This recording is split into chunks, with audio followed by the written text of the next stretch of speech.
Alors, un Gigondas 2009, Côte-du-Rhône méridionale en 2009, alors une année qui était très intéressante, une année chaude bien sûr, avec des vins qui ont tout de suite eu des côtés corsés. Alors l'intérêt de celui-ci, c'est qu'on a trois cépages dedans, on a Syrah, Grenache et Mourvèdre. Bon, Syrah, Grenache, on connaît, hein. Syrah ça apportera des tanins, ça apportera des notes aromatiques. Le Grenache ça apportera de la rondeur, un côté corsé. Et le Mourvèdre, lui, sera là pour des tanins, pour des points d'acidité, et puis également pour des notes corsées. C'est un vin qui n'a été ni collé ni filtré, un vin qui est passé en foudre aussi, ce qui signifie il a donc pas d'apport tannique venant du bois. On a une note très tuilée, hein, ce qui est tout à fait logique pour un vin à la fois de 2009 et puis qui maintenant annonce quand même ses 6 ans pratiquement. La robe est assez soutenue.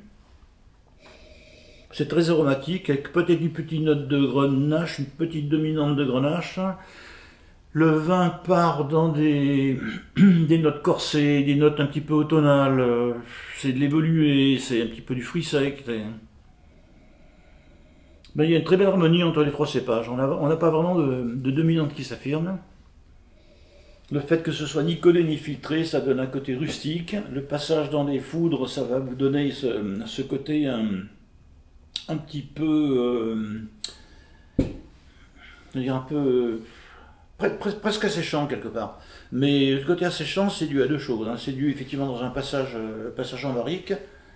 Et donc, je le disais, ce passage en foudre vous apporte cette note un petit peu asséchante, mais surtout le millésime aussi, hein. 2009, c'est pas rare, comme dans toutes les années chaudes, qu'on a des notes un petit peu sèches, un petit peu corsées sur la finale.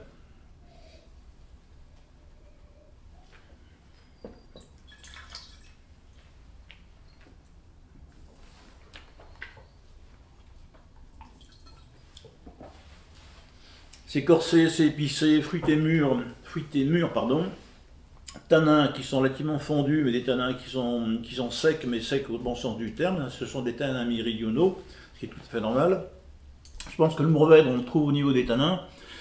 C'est assez long. S'il faut absolument faire une critique, il y a un très léger manque de chair, mais attention, ça c'est quand même dû au fait que le vin a déjà 6 ans, il commence à évoluer, et moi je pense qu'il est au mieux de sa forme, il faut le boire maintenant, peut-être le garder encore 2-3 ans.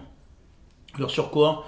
Sur des viandes de caractère, de l'agneau, du canard, des ragoûts par exemple, des ragoûts de taureau, de ce qu'on appelle la gardiane. Ça vous irait très bien, je pense aussi sur des tagines ou des couscous par exemple.